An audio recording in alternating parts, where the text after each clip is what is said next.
مئی کے مہینے میں دیکھا. ایس سی او کی جانب رخ کریں تو چائنا میں یہ اجلاس ہونے جا رہا ہے اور ایکسپیکٹیشنز یہ تھیں.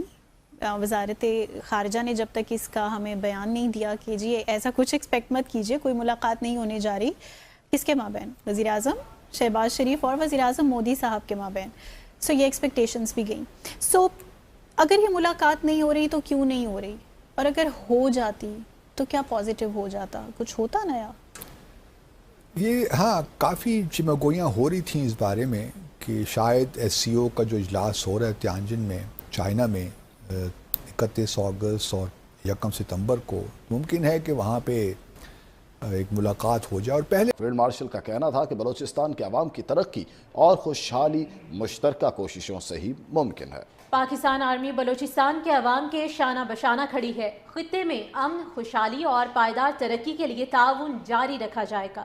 چین اس وقت سفارتی محاذ پر گرم تو بہت ہے, لیکن کیا جو مختلف خطے میں ممالک کے درمیان میں آپس میں اختلافات ہیں اس کو بھی برج کر پائے گا؟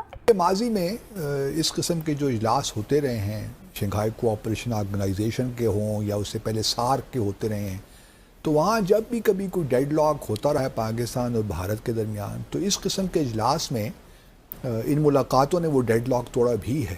صحیح, لیکن معذرت کا جو دیکھیں اس میں میڈیشن کا میری انڈرسٹینڈنگ تو یہی ہے کہ چین کا کوئی خاص اتنا کردار نہیں ہو سکتا اس وقت, اس لیے کیونکہ چین کا کوئی خاص لیوریج نہیں ہے بھارت کے اوپر. کبھی کہیں نہ کہیں تو ڈیڈ لاک کو ٹوٹنا ہے. وہ کب ٹوٹتا ہے وی ڈو ناٹ نو, اور کیسے ٹوٹتا ہے ہمیں نہیں معلوم.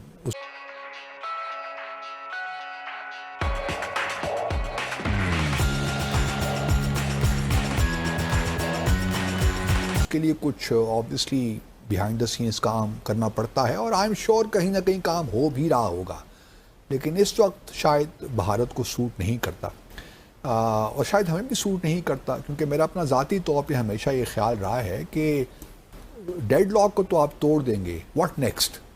مطلب ایک ملاقات ہونے سے تو تعلقات واپس ریلز پہ نہیں آ جاتے نا, اس کے لیے کچھ پہلے تیاری کرنی پڑتی ہے. اور اس وقت جو حالات ہیں پاکستان اور بھارت کے درمیان, مجھے نہیں لگتا کہ ہم کوئی تیار ہیں. ایون پاکستان, ہم کہتے تو ہیں کہ ہم کمپوزٹ ڈائلاگ کے لیے تیار ہیں, لیکن کمپوزٹ ڈائلاگ اٹ سیلف میرے خیال میں جواب نہیں ہے. کمپوزٹ ڈائلاگ ماضی کی بات ہے, وہ 1997 میں ہم نے اس کو کیا, پھر 2004 میں شروع ہوا, وہ اب ریلیونٹ بھی شاید نہیں رہا. اب حالات بدل گئے ہیں, اب ہمیں ایک نئی اپروچ لے کر آنا پڑے گا, تب کہیں جا کر مسائل حل ہوں گے, ورنہ وہی مور آف دا سیم والی بات ہے, اور مور آف دا سیم سے تو مسائل حل نہیں ہونے والے نا. تو اس لیے ایک تو لحاظ سے اچھا ہے کہ یہ ملاقات نہیں ہو رہی. میں ذاتی طور پہ مجھے کوئی پریشانی نہیں ہے اس سے, بلکہ ہمیں اطمینان رہنا چاہیے کہ یہ ملاقات نہیں ہو رہی, کیونکہ مجھے لگتا کچھ یہ ہے کہ اگر یہ ملاقات ہو جاتی, اس طرح ماضی میں دیکھیے نا ہوا, وہ شرم الشیخ میں ملاقات ہو گئی 2009 میں ممبئی کے واقعے کے بعد, وہ ایک جوائنٹ اسٹیٹمنٹ آئی جو کہ ہم نے بہت فلیکسیبلٹی شو کی, کشمیر غائب کروا دیا اس میں سے. اس کے بعد اوفا میں بھی 2015 میں بھی ہم نے خواہ کی جو ہے ایک ملاقات ایس سی او میں ہو گئی رشیا میں, اس میں بھی کشمیر غائب ہو گیا 10 جولائی 2015 کی اسٹیٹمنٹ میں, اور پھر اس وقت سے لے کر اب تک تو ہم پریشر میں ہی رہے. اب ایک مارکہ حق ہونے کے بعد ہمیں ایک نیا کانفیڈنس, اعتماد اس قوم میں آیا ہے, تو اس اعتماد کو ہمیں جانا نہیں دینا چاہیے. ہمیں ابھی بھی کوئی اپولوجیٹک تو ہونے کی قطعاً کوئی ضرورت ہی نہیں ہے, اور پھر ہم کوئی ویک وکٹ پہ نہیں ہے کہ ہم بیگ کریں بھارت پہ کہ جی ہمارے ساتھ مذاکرات کریں.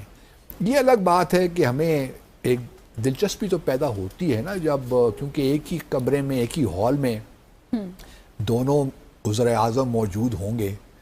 اب ان کی باڈی لینگویج کیا ہوتی ہے, کیا وہ پلیزنٹریز ایکسچینج کرتے ہیں نہیں کرتے, ہاتھ ملاتے ہیں نہیں ملاتے, ان کو کہاں کھڑا کرتے ہیں جب ایک گروپ فوٹو ہوگا, فوٹو سیشن, تو یہ تمام وہ چیزیں ہیں جو کہ ہم بڑے شوق سے اس کو دیکھیں گے, آبزرو کریں گے.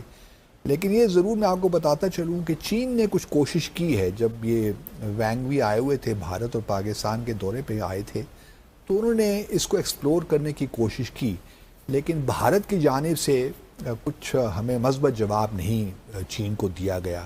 ان کے اپنی وجوہات ہیں جو کہ سمجھ میں آتی ہیں مودی صاحب کی. جو ایک تو دیکھیے نا اس وقت ایک پالیسی ان کی ہے کہ ہم نے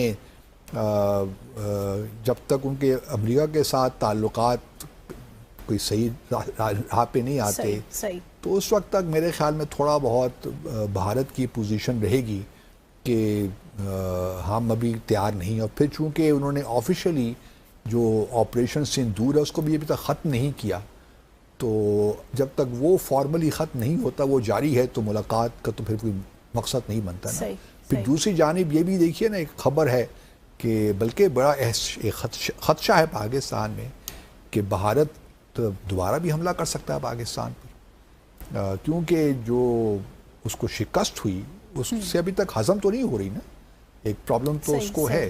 تو یہاں یہ بھی لوگ بات کر رہے ہیں کہ کب یہ ہوگا بھائی, یہ حملہ کب ہوگا, امریکہ بھارت کا بھی ایسی شرارت دوبارہ کر سکتا ہے. دیکھیے میرا اپنا خیال یہ ہے کہ چین کے ساتھ بھارت کے تعلقات میں جو تھوڑی بہت اب ایک انگیجمنٹ ہوئی ہے وہ تھوڑا سا محتاط ہوگا پاکستان پر دوبارہ حملہ کرنے پہ, یا کہ وہ بھارت سے اپنی بات منوا سکے. جس قسم کا لیوریج چائنا کا پاکستان پہ ہے, بات یہ بالکل درست ہے کہ اس وقت چائنا اور انڈیا کے درمیان کافی بات چیت ہو رہی ہے, تعلقات بہتر کرنے کی کوشش کی جا رہی ہے, ویزا پالیسی پہ بات ہو رہی ہے, فلائٹ آپریشنز کھول دیے گئے ہیں, ٹبیت میں بھارت کے جو شہری ہیں ان کو اجازت دی جا رہی ہے. اور سب سے بڑی ڈیولپمنٹ یہ ہے کہ نریندر مودی نے اب تو خود اعلان کر دیا ہے کہ وہ SCO سمٹ میں جائیں گے. ایک اور چیز اس پہ بھی بات ہو رہی ہے بھارت میں اس وقت کہ بھارت میں جو فورن ڈائریکٹ انویسٹمنٹ ہے اس میں کافی کمی آئی ہے, تو وہاں پہ ایک یہ بھی رائے آ رہی ہے کہ جو چائنیز کمپنیز ہیں ان پہ جو ریسٹرکشن ہے بھارت میں انویسٹ کرنے کی اس کو ختم کیا جائے تاکہ چائنا کی طرف سے وہاں سے بھی انویسٹمنٹ آئے. تو اکنامک کوآپریشن پہ بھی بات ہو رہی ہے. لیکن میں اتنی کنونس نہیں ہوں علینا کہ بھارت اور چائنا کے درمیان جو ہیں وہ تعلقات بہت بہتر ہو سکتے ہیں, اور اس کی بہت بڑی وجہ یہ ہے کہ بہت زیادہ لانگ سٹینڈنگ مسئلے مسائل ہیں دونوں ممالک کے بیچ میں جو راتوں رات تو ٹھیک نہیں ہو سکتے. اور اس میں جو سب سے اہم بات ہے وہ یہ کہ ڈائریکٹ کمپیٹیٹرز ہیں ریجنل ہیجمنی کے لیے, اس خطے میں ڈومیننس کے لیے. اس کے بعد ان کا بارڈر ڈسپیوٹ ہے 2020 میں ہم نے دیکھا, ٹبیت کا مسئلہ ہے, ابھی بھارت بہت شور مچا رہا ہے, چائنا جو ہے وہ ایک بہت بڑا ہائیڈرو پاور پروجیکٹ بھی بنانے جا رہا ہے ٹبیت میں دریا پہ. تو یہ جو سارے مسئلے ہیں اس کی وجہ سے مجھے نہیں لگتا کہ اکنامک کوآپریشن سے زیادہ کہیں آگے بات بڑھے گی. مجھے لگتا ہے کہ ایک میرج آف کنوینئنس آپ کہہ سکتے ہیں, کیونکہ اس وقت بھارت اور چین جو ہے دونوں کا ایک ہی مسئلہ ہے, اور وہ اس وقت امریکہ ہے جو ٹیرفس پہ دھمکیاں دے رہے ہیں. تو اس وجہ سے ایک میرج آف کنوینئنس ہو سکتی ہے, لیکن مجھے نہیں لگتا یہ زیادہ دیر چلے گی. نیچرل الائنس اس وقت ابھی تک بھی میرے خیال سے بھارت اور امریکہ کی ہی ہے, اور مجھے لگتا ہے کہ بھارت پوری کوشش کرے گا کہ امریکہ کے ساتھ ابھی یہ 28 کو میرے خیال سے ٹیرفس جو ہیں بھارت پہ امپلیمنٹ ہو سکتے ہیں, تو اس سے پہلے میرے خیال سے پوری کوشش ہوگی بھارت کی کہ وہ امریکہ سے اپنے تعلقات بہتر کرے. ایک اور وجہ چین کا کوئی خاص کردار اس خطے میں افغانستان پاکستان یا چائنا اور یا انڈیا اور پاکستان کے درمیان زیادہ نہیں ہوگا, اس لیے بھی کیونکہ لینا میرے خیال سے چین کی ایک بڑی جنرلی ایک ریسٹرینٹ پالیسی رہی ہے, وہ زیادہ انوالو نہیں ہوتے معاملوں میں, کچھ حد تک ہوتے ہیں لیکن اس سے آگے نہیں جاتے, ایک گارنٹور کے طور پہ سامنے نہیں آتے جس طرح امریکہ ہے. گارنٹور مطلب کہ آپ دو ایک اگریمنٹ کرائیں اور پھر آپ دونوں سائڈ سے کہیں کہ اگر اس کی خلاف ورزی ہوگی تو پھر اس کے کانسیکوینسز ہوں گے. میں نے نہیں دیکھا کہ اس وقت تک چین کا کوئی اس قسم کا کردار ہوا ہو. سعودی عربیہ اور ایران کے درمیان بھی جب بات چیت ہوئی تو صرف بات چیت کرانے کے لیے ایک پلیٹ فارم کے طور پہ چائنا نے ان کو ایک پلیٹ فارم دیا, لیکن اس سے آگے ان کی کوئی خاص انوالومنٹ نہیں. آپ کی کیا رائے ہے کمنٹ کریں اور شیئر کریں. یدی آپ چینل پر نئے ہیں تو چینل کو سبسکرائب کریں. ویڈیو پسند آئے تو لائک کمنٹ شیئر کریں. جے ہند, وندے ماترم.